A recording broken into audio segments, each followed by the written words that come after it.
Hey, how's it going, everybody at Buffalo fan base and those of you here to support the Rust Belt Report? It's a new week, so you know what that means. It's a new episode, and I'm so thankful that you can be here today. Obviously, you can see I don't have anybody else joining me via electronics or computer. I have somebody here in, I guess this is a studio, in the studio with me. We're going to get to that in a moment. I just want to thank you so much for supporting us. Be sure to like, share, follow, subscribe, write it down on a piece of paper, attach it to an owl's leg, and send it to somebody you know. Be a friend, tell a friend. But we're going to get to the show here really quick right now. So this distinguished gentleman sitting beside me, you may or may not have seen his face recently on the news. We're going to get to that. If you think you've seen his face before, you may be mistaking him for his twin brother. But if you've seen him before recently on the news, then you know what hopefully we're going to talk about tonight. But if not, this is my good friend, Aaron Vinner. Legitimately good friends. Yes, we have known each other for like a decade now. Yes.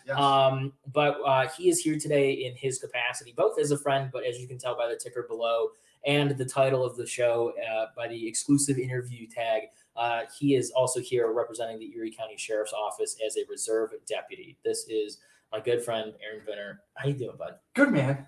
Good. I'm happy to be here. Thank you for, having me on your show. Of course. Oh, that's it? That's it. All right. This is his first time doing this. But I mean, it's not your first time on the news. You've been on the news a couple of times. We're going to get to that here in a little bit. We're going to repeat this at the end of the show, but we're going to throw it up there right now, just as a quick announcement. You can see that the ticker has changed. Buffalo fan base, starting Thursday, April 28th, is going to have 3 days of live NFL draft coverage for the upcoming 2022 NFL draft, starting with the fact that the Rust Belt Report will not be on Thursday that evening. We will be taking that time to start with day one of the live NFL draft coverage. So it's going to be awesome. We're going to have 3 days of awesome content. People are going to be joining us, coming in and out. We're going to be experts for this. It's going to be really fun. Everybody's going to have teams that they're going to look at and learn about. So it's going to be really fun. And we hope that you'll join us. But getting to our special guest here, as I mentioned, this is my good friend, Aaron Vinner. I'm also good friends with your literal twin brother, Adam, who is soaking up the sun in Florida currently, I believe. Yeah, I'm jealous about that. So, but you shouldn't be, because you work a whole heck of a lot, and that's what we're going to get into here. Obviously, you have I wouldn't say a career, but you currently, one of your main jobs that you work right now is as a reserve deputy for the Erie County Sheriff's Office. Yep. We're going to get into that in a little bit, but you also work a bunch of other jobs. So really, first off, really quick, how did we meet? And then also, what do you do? So give the people a little bit of a taste of what it is that you do on a day-to-day basis, all the jobs that you have, because my last count was like 6, but you said that it's like significantly less now. Yes, slowing down a little bit. So Ryan and I first met through the Sea Cadets at Fleet Week. This would have been back in like 2012? 2012, 2013, I think. So him and I met through that. We were Sea Cadets together. We've stayed friends ever since. We've worked together through that program. We've been pretty good friends. We both have mutual friends together. Currently, I work for the town of Wheatfield as a constable for the sheriff's office, and full-time at Roswell Park for the public safety there. I'm also a volunteer fire chief for the Adams Fire Company. Oh, yeah, that's right. You are now a fire chief. Yes, thank you. Thank you, sir. Thank you. For several years, I worked as an EMT for Mercy Flight, and just been all over the place, always working. I've always had like three jobs. Went to college at ECC, got a degree in emergency management. So everyone out there who's went to ECC, it's all good. And in addition to that, you are the town of Wheatfield emergency manager. Yeah, that got put under our department for the constables, and we're working on. Ryan's been helping me out with working on some like policy and procedures and some plans. Yes. So I am an emergency manager by trade, and as soon as he got the job, he was like, "Hey, I need you to help me with this." So we've been working together on that. But also with that, you are you still in the New York Guard? Yes. So you and both your brother they're both in the New York Guard, and they both deployed multiple times during the first like year and a half of the COVID response in Mhm. New York. So we didn't see each other for like a year, and I had Yeah, literally, no, I don't think I've seen. I literally have not seen Adam in like 3 years now. At this Yes, point. that is true. That is true. I have not seen his brother in like 3 years. It's insanely crazy because we used to see each other. We saw each other all the time, hung out all the time. Yeah. And so pretty much, if you haven't learned by now, the man is a public servant. And so I'm very thankful, even though you don't serve my community. But I'm very thankful. I'm very thankful. And if anybody in here watching is from Niagara County or currently lives in Niagara County, I'm sure that they're going to be thankful as well. But we're going to talk about a lot of that coming up because that's kind of the whole reason that you're here. This is an exclusive interview, yes, which isn't really that exclusive because the news already got you. Yeah. But I do get the hookup because Exactly. you are my brother. Yeah. So we're going to talk now. We're going to do a little bit of an inside look at what it's like to work these Bills games. Now, as a reserve deputy, you work a lot of different events throughout Western New York, well, specifically Erie County. We were just talking about how you're going to be working the concert, the Def Leppard, Yep, I'll be there. Joan Jett, That's gonna be a good Poison concert. But for people like me, people like the those that are watching, we show up at these events. We go through the detectors. You guys wave us through. You're standing there in the bright yellow vest, and it's we pass you guys by. We don't really give it a second thought. So I thought we would give the viewers a little bit of an inside look as to what it's like from your end, because you're not there to watch the game. You're not attending. No, I'm there working. You are working. Yes. So first off, the biggest question is, do you get to watch a little bit of the game?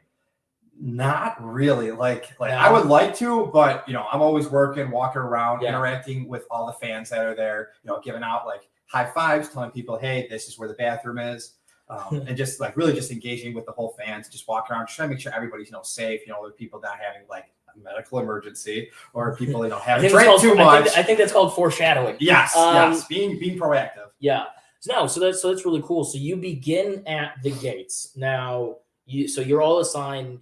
Deputies are all assigned to the different gates. Some are what is gate duty like? So some are assigned to start at the gates and stay at the gates through the entire game, or then some head back into the stadium, or some are just they're assigned to be in the stadium. They're in the stadium the entire time, like in either the bowls, the 100, 200, 300 level. Yeah. For me last year, I started out at the gates, and then I would go back into the stadium. Okay. All right. So when you make that transition from the gates into the stadium, are you now, because there's obviously some deputies on the field. I know that you've been on the field. Yes, I have. I think we're gonna get to that here. Yeah, we're gonna get to that here in just a second.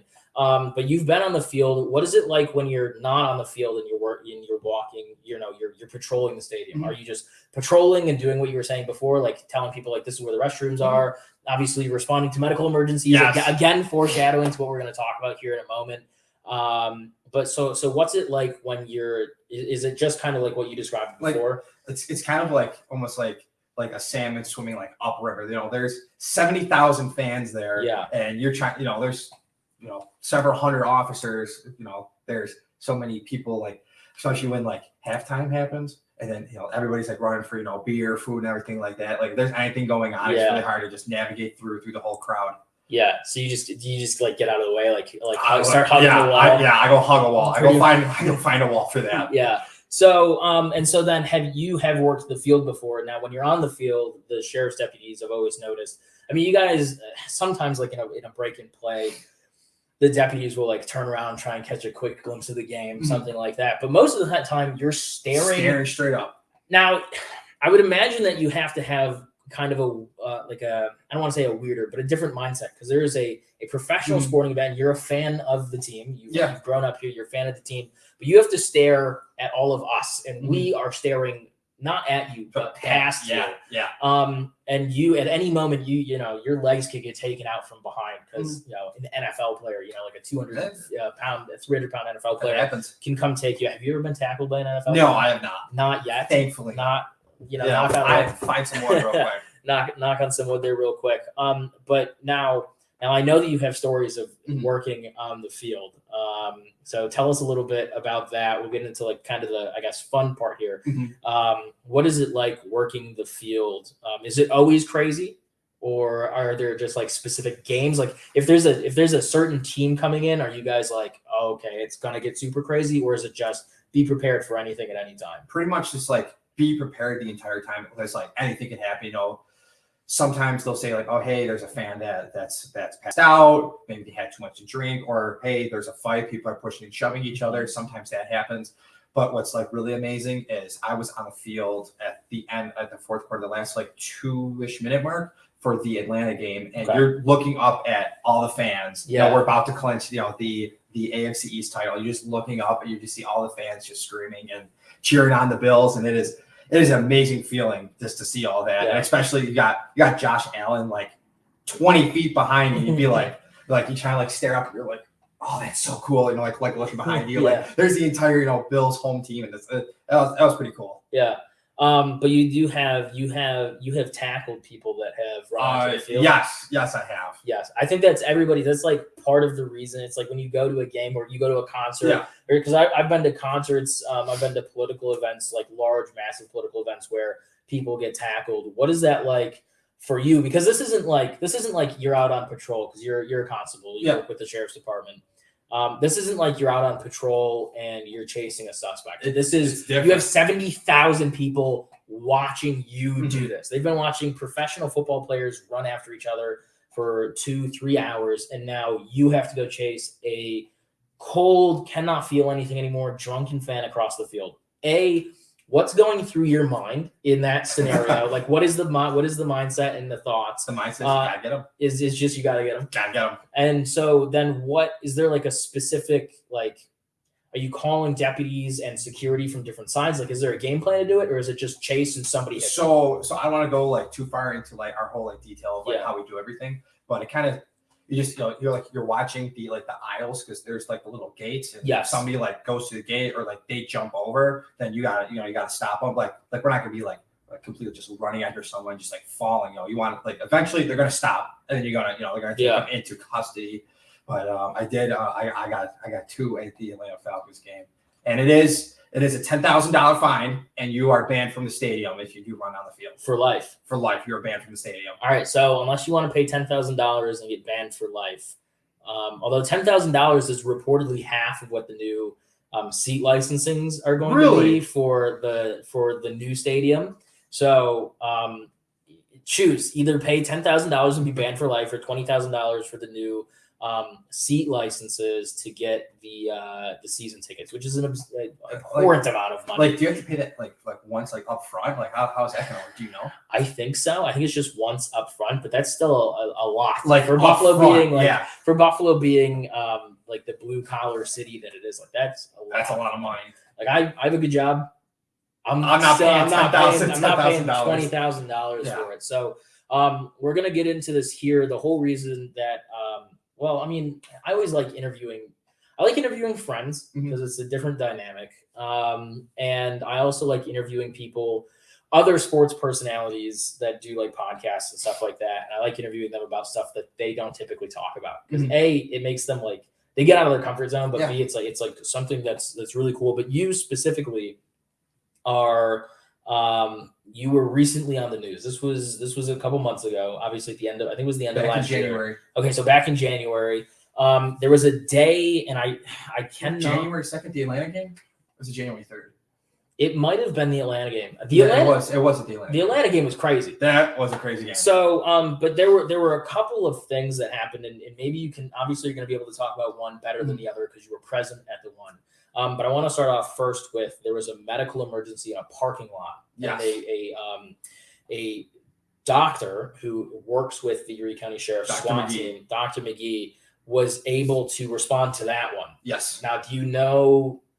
I know a little bit about that. A little bit about that one. Obviously, like we can't like violate HIPAA and stuff like that. It was across from Gate 4, so over on like diagonal from Abbott Road, like across. And it went over the radio that there was a guy down. The deputies responded, and they had Dr. McGee, who is a emergency room doctor. Yes. And he was able to, like, they started CPR on the guy. There was bystander CPR right away. Doc McGee was able to bring the guy back, do what he does, bring the guy back, and the guy he was dead, clinically dead. His heart wasn't working, and they brought him back from the dead. Insane. I know, right? Well, so that's the crazy part too, because like we've both been to Bills games. The viewers have been to Bills games. When you're there, there's like, it's like, okay, almost everybody's drunk. They're having a good time, but like this happened. Bystanders stepped in to help. Yes. The fact that I know you guys as law enforcement officers have, I mean, you're a jack of all trades. Obviously, you have the firefighting experience as well, but you also police law enforcement have now over the last couple of years have gone really deep into more of like the trauma medicine and life-saving type stuff. And so the fact that you guys were able to respond so quickly, A, and B, you also have a doctor is he volunteering his time or is he getting paid? He's paid. He's paid. But somebody who's willing to do that, and the fact that the sheriff's department had the foresight to go, we may need this, is really important. Now, that was one of 2 incidents that happened, which is a crazy coincidence. Yes, yes, it is. This was one of 2 incidents that happened. We're going to talk about this one here, but you were part of the second medical save that day. Yep.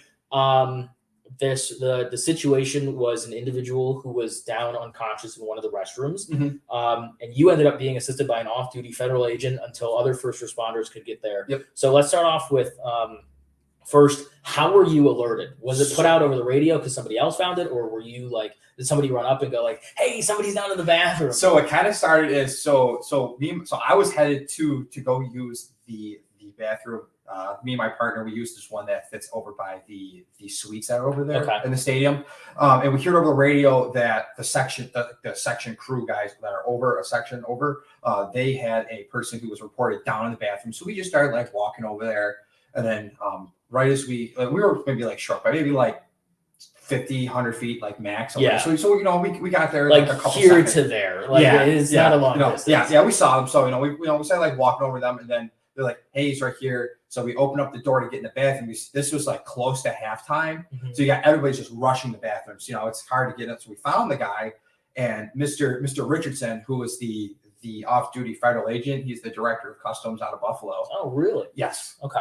And he goes, so we're at like the exit of the bathrooms. We kind of have like an understanding of how the bathrooms are. There's like one way in, one way out. Yeah. So we're sitting there right at the exit, and he goes, "Hey, this guy ain't breathing." So me and my partner run around through the entrance because people are just pouring out of it. I look at my partner and I say, "Hey, get everyone out of the bathroom. Shut the bathroom down. Just get everyone." I run over there. We're me and Mr. Richardson. We're tearing off the clothes. We're cutting the clothes. I have trauma shears on me. We're cutting everything, getting down to the heart. I check for a pulse. There's what's called agonal respiration. So people who are CPR trained out there, though, that doesn't show that he is breathing. It's your body's like natural response when something like that happens. So we both started CPR on the guy. I put it over the radio to our dispatcher that's there. I was working what's called a code, which is a cardiac arrest event or a cardiac event, like a big something major. We started CPR. Deputies and security are just rushing us to make sure, just to help like clear a path out. This is halftime. What's going on there. Yeah, there's a lot of people in the restroom. There's people, and then there's the people that were on the outside that were not aware that this is happening. So now they're seeing law enforcement officers. They're probably thinking, "Oh, there's a fight or something like that they want to see." Yeah. So yeah, it's crazy. There was some people who were a little upset that the bathroom was like shut down. Like they're mouthing off to my partner who was saying that, "Hey, sorry, the bathroom's down." He's like, "Dude, there's somebody who's dead doing CPR on it." Yeah. They're trying to save this guy's life. And people are just being rude, but hey, it's okay. Well, like, listen, when you're intoxicated, and it's cold, you get it. I get it. Yeah, you got to go to the bathroom, when you're a couple beers deep. And so from there, how many, I mean, if you can't get into the numbers, I get that from the emergency management perspective, but how many on general, like actual AMR, which is American Medical Response, the EMS that's contracted with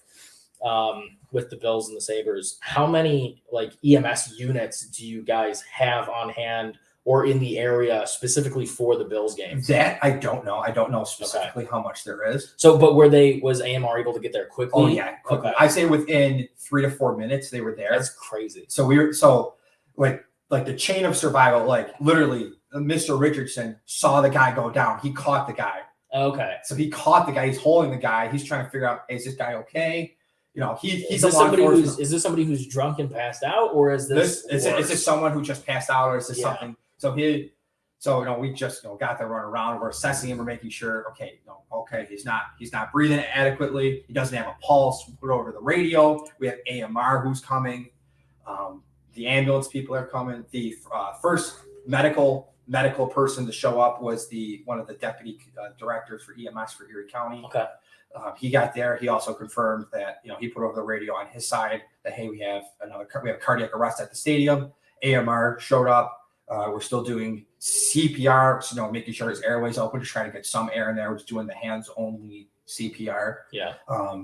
And AMR showed up and they took over. They delivered a shock, gave epi, and brought him back. With my experience being a EMT, a volunteer fireman, I've been a volunteer for 8 years now. EMT for 5 years. Yeah. It is so rare to have somebody just everything worked out for him. Everything just worked out perfectly. Everything worked out in both instances. Yes, it did. You have, and that I think that's the amazing part. Again, there's the stigma of hey, we're Bills fans, we're drunk, we're out there having a good time, which is true. Mm-hmm. But this is also the city of good neighbors. Yes, which is really the region of good neighbors, because you say Buffalo, but you really mean Western New York. And so to have two very similar medical events occur on the same day, both had positive outcomes, correct? Yes, I actually got to meet them. Did you really? Yeah, there was they had another thing on the news where I actually got to shake his hand. Funny is when the gentleman, he eventually woke up from surgery, going through all that, and he was mad somebody cut his nice Carhartt jacket. So I had to go up to him and said, "Hey, sir, I helped save your life. Sorry I broke your ribs, but I'm the one who cut your jacket." We had a nice little chuckle off of that. I'm sorry I broke your ribs and cut your jacket. But your jacket. I'm really sorry about that. No, that's crazy. But the fact that there were two of them, two similar events that happened the same day, but that people were able to get there very quick, and the fact that the public was so receptive, at least on the first one, to be able to help. Now, granted, at halftime, the public's most likely wasted at that point. You don't want them helping. But the fact that people were able to get help and you guys were so quick, that's a lot of planning and a lot of kudos in our realm of the emergency management planning, having the resources and the right people there at the right time, the communications equipment. There's so much that goes into it. It's not like these guys just show up on Sunday and are go stand at a gate and then go stand on the field. There's right now with no games happening, there's planning meetings and they're changing things. I know that they're buying new equipment always. And so it's absolutely insane, but I'm glad that both were happy endings. Now, hopefully both of these individuals will be able to safely and healthily enjoy Bills games again. I do fear for everyone's health though, because we're about to have two very good sports teams in this town, hockey and football, which is going to be crazy. But is there anything else that you wanted to add into that story? I just wanted to thank Mr. Richardson for stepping up. So he was a fan. He has no obligation besides just saying, "Hey, deputy, that guy, he's passed out." He had no obligation to assist. And I have to say, so he is a Marine Corps veteran, and he said right after that happened, he goes, my training kicked in. Yeah. Like that, to all the Marines out there, how, from day one, you react to a situation. That's how he explained it. He never had to do CPR before. And he was taught, from the customs, from working there and being in the Marines. We didn't have a mask to give him rescue breaths right away, but he was doing a gas mask clearing, grab the arms, brought him up, hey, it worked. He's the gentleman's alive today, and I got to thank bystander CPR is very important, and everyone out there, if you can get a class somewhere, I really it's a life-saving skill. It really is. I've responded to hundreds of cardiac arrests from working on an ambulance, from being a volunteer fireman for the fire department. And I've never got to see, besides just dropping somebody off at the hospital or, the after effect. No, I actually get to meet him, shake his hand and say, "Hi, I got to save your life." It's a wonderful experience that I will never forget for the rest of my life. Well, so leading off on that positive note, we're going to talk about something we're gonna talk about this in a positive light, but we're gonna switch gears here a little bit, and we're gonna get into some actual Bills talk. Okay, good. We're gonna get into some actual Bills talk here. So obviously we know that last year did not end the way that we wanted. We met Kansas City again. This time it was not in the AFC Championship. We met Kansas City for a second time for a second year in a row. And that's what happens, people. When you're a first responder. When you have people that work in first response, I don't know if you categorize emergency management as first response, but you sit there and it's like even me right now, like I know I can get a call. It hasn't vibrated yet. Probably should have seen that one a little bit. It hasn't vibrated yet, thankfully. So, knock on wood. But yeah, it is prone to happen. But no, so the Bills met the Chiefs for the second time, for a second consecutive year, not in the AFC Championship. We were taken out of the playoffs a game earlier. The real question is, as posed on the screen, can this Bills team rise from the ashes? Can we go and take what happened the year before and really capitalize on heading into this next season? I really think the entire team and the entire fan base was devastated. And I know for a fact they're going to come into this season and they're going to be just like, anytime they're going to play Kansas, we're going to blow them out of the water. We'll just blow everyone out of the water. I know this team is ready for a Super Bowl win. Yeah. This team is ready to go to the Super Bowl. Well, that's the crazy thing is we played Kansas earlier in the season. We did blow them out of the water. And then we weren't able to execute on that again in the playoffs. And so I guess that's a perfect example of when people talk about in sports, like playoffs are a whole new season. Whatever happened before does not matter.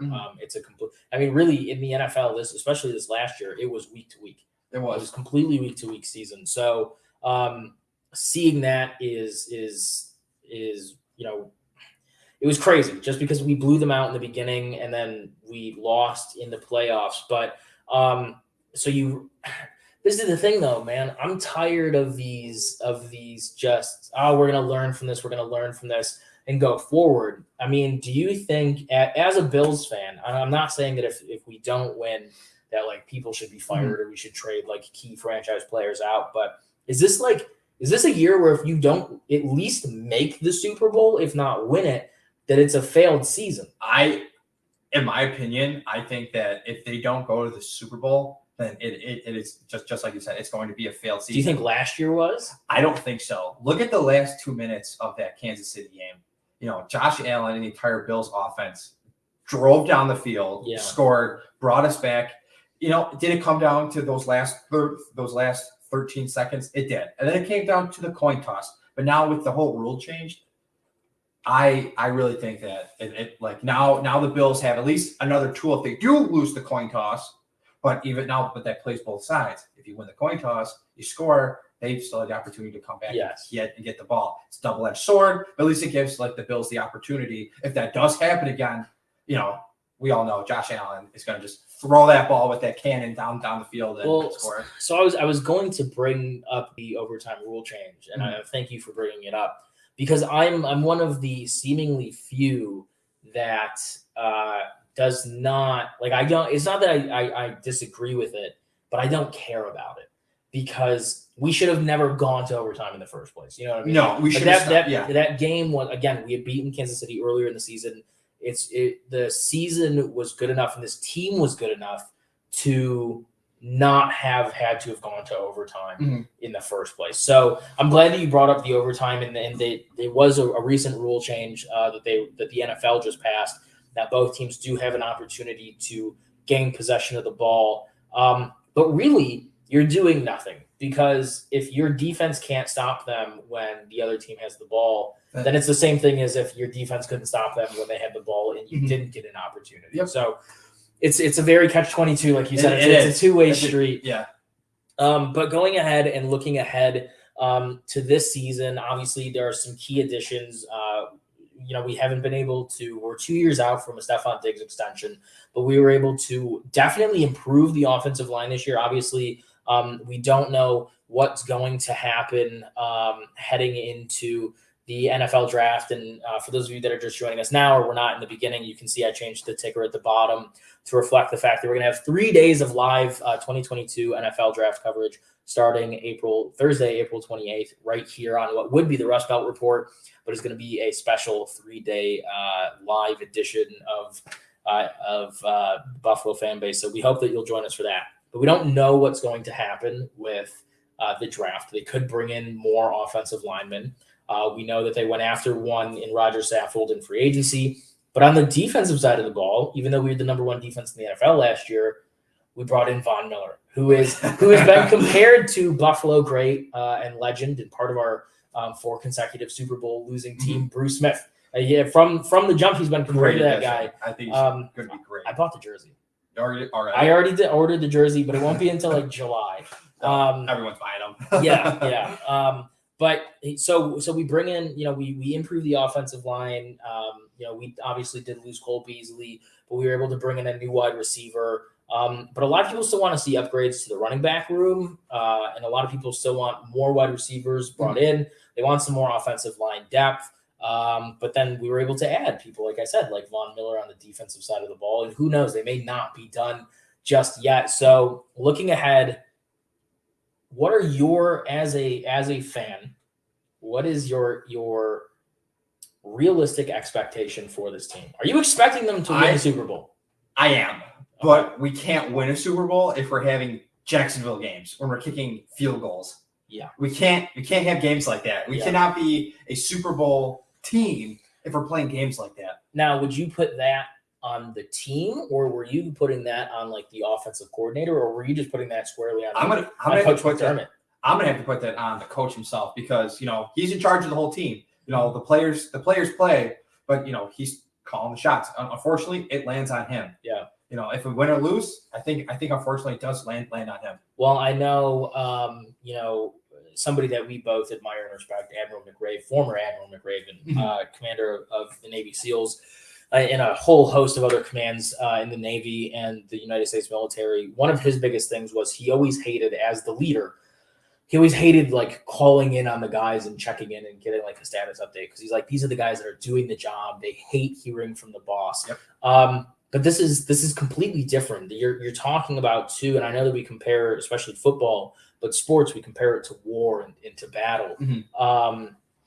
This is completely different. You would want your head coach, if something's not going right, to call into either the quarterback or the offensive coordinator or the defensive coordinator, wherever the issues are, and probably have him go, what are you doing?